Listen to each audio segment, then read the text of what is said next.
We're back in another episode of The Space, a mindfulness podcast that's not like the others. I'm your host, Casey Donovan. Alongside our writer, Amy Malloy, we use our Wednesdays to say a whole lot of yes, with mindfulness tips for positivity and being present. Tonight goes against the theme of this podcast. We're going to talk about the downsides of yes. Hands up if you're a yes person. You'll know if you are. You're currently working at midnight. You're baking cookies for the kids' preschool. Your to-do list is unending. You're doing the things you swore you wouldn't do again. You may have become a yes person even before you became an adult.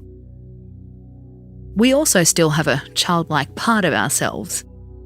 This is according to Dr. Nicole LaPera, known as the holistic psychologist and author of the book How to Do the Work. This inner child can run rampant in our adult life in response to a childhood trauma that we haven't addressed yet. Doesn't have to be a huge thing. A conversation you had as a 5-year-old. A relationship you observed in your parents. The way you were treated by a teacher. All these things can stick with us.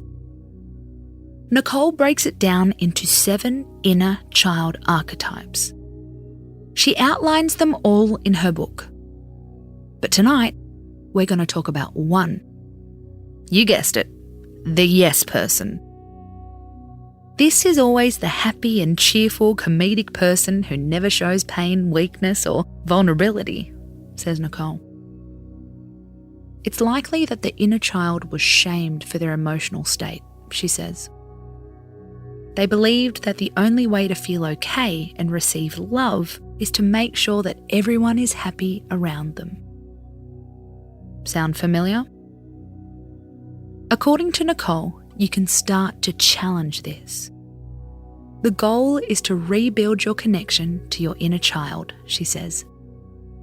One way to do it is to write your inner child a letter. If you can't be bothered to get out of bed, don't worry. We also have one that you can listen to here.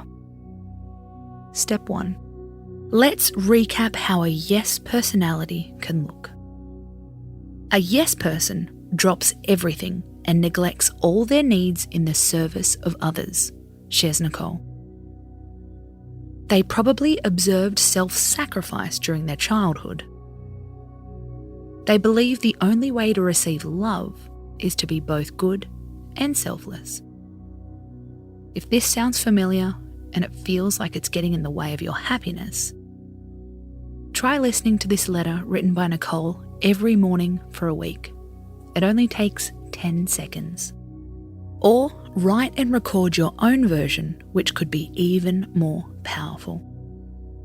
This is the letter. Dear little yes person, I know you have felt you have had to say yes whenever someone asks you to do something. Maybe hang out, loan your favourite dress, or do them a favour. I know it makes you feel like a bad person if you really want to say no. You don't have to do this anymore.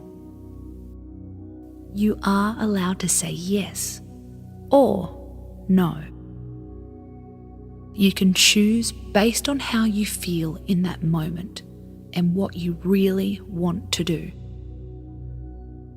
You can say no and still be loved. I see you.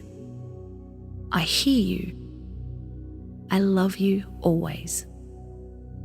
From your wise adult self. You might listen to this letter on the regular, or you can save it for when your yes tendencies are triggered. You can still be a yes person when you really want to. Remove your childhood hang-ups so you can also say no with confidence. You've been listening to The Space with me, Casey Donovan. We're back tomorrow with another mood-boosting episode. Don't drink the comparison Kool-Aid. Until then, space out.